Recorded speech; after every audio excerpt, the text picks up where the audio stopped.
Alexander Zverev fait tomber Carlos Alcaraz, Daniil Medvedev s'adjuge le duel russe au Masters ATP de Turin, Antoine Dupont et des internationaux du 15 de France aux Jeux Olympiques, une campagne de désinformation provenant d'Azerbaïdjan dénoncée par la France pour les JO, ou encore une belle histoire en beach volley du côté de la Belgique. C'est le menu de la Revue Sport du 14 novembre 2023.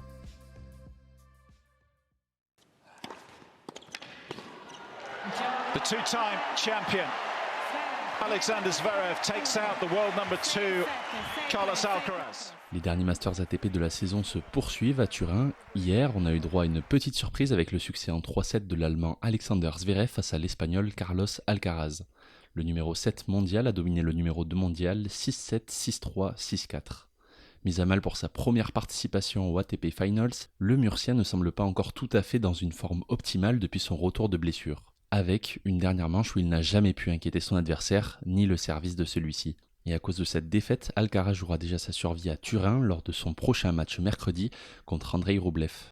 L'autre match du lundi était un duel russo-russe. Daniil Medvedev avait rendez-vous avec son homologue Andrei Rublev pour son entrée en lice. Et on peut dire qu'il n'a pas tremblé en l'emportant 6-4, 6-2 face à ce dernier. Accrocheur dans une première manche de 55 minutes, en obligeant Medvedev à écarter 4 balles de débreak à 5-4, Rublev s'est finalement éteint par la suite, à l'image d'une seconde manche plus expéditive gagnée en 35 minutes par Medvedev. 2 matchs sont au programme aujourd'hui. Le grec Stefanos Tsitsipas a rendez-vous avec le danois Holger Rune cet après-midi, avant l'affiche du soir qui opposera le serbe Novak Djokovic à l'italien Yannick Sinner. Et c'est une information du journal Midi Olympique qui est parvenue hier. Antoine Dupont ainsi que 4 autres internationaux du 15 de France pourraient être de la partie dans l'équipe de France de rugby à 7 engagée aux Jeux Olympiques de Paris 2024. Pour le capitaine Dupont, cela semble bien se confirmer, mais tout reste à voir pour la présence d'autres internationaux. Classé 4e au rang mondial de l'HSBC World Rugby 7 Series, le 7 de France et son staff ciblent ses renforts pour remplir un objectif clair de la Fédération française de rugby, celui de gagner l'or olympique à Paris. Et les Jeux Olympiques riment parfois aussi avec couac diplomatique. Paris a publiquement accusé ce lundi des acteurs de l'Azerbaïdjan d'avoir mené une campagne de désinformation visant à porter atteinte à la réputation des Jeux Olympiques de Paris 2024. Et un rapport de Viginium, l'organisme de lutte contre les ingérences numériques étrangères, va aussi dans ce sens. Le 26 et 27 juillet dernier, plus de 1600 publications de 91 comptes accompagnés des hashtags Paris 2024 et Boycott Paris 2024 ont été publiées sur la plateforme X, ex-Twitter.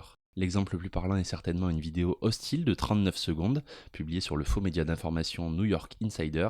Visionnée plusieurs millions de fois sur X, cette vidéo établit un parallèle entre les scènes d'émeutes et les compétitions sportives.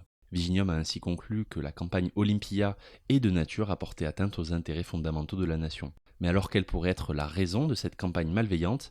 Certainement le contexte diplomatique entre la France et l'Azerbaïdjan particulièrement tendu. L'État français a affirmé son soutien à l'Arménie qui redoute une violation de son intégrité territoriale par l'Azerbaïdjan depuis plusieurs mois. Une prise de position qui n'a pas vraiment plu dans les sphères du pouvoir azerbaïdjanaises.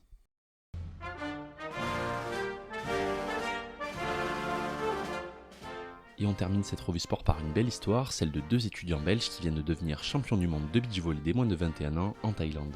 Job van Langendonk et Kian Verkotteren n'avaient pourtant il y a quelques mois encore aucune certitude d'y participer. À la recherche de 5 000 € pour pouvoir représenter la Belgique, c'est grâce à une cagnotte et 164 généreux donateurs que le duo a pu s'envoler en Asie. Un pari gagnant puisque les 2 hommes sont aussi entrés dans l'histoire de leur pays avec ce titre, car ils sont devenus les premiers Belges de l'histoire à remporter un titre mondial en beach volley. Notons que les Français Arthur Canet et Théo Rotard ont été chercher la médaille de bronze pour la France dans ces championnats du monde du 21. La prochaine étape pour le duo belge semble déjà claire pour eux. Les 2 étudiants visent désormais une participation et une médaille aux Jeux Olympiques de Los Angeles en 2028.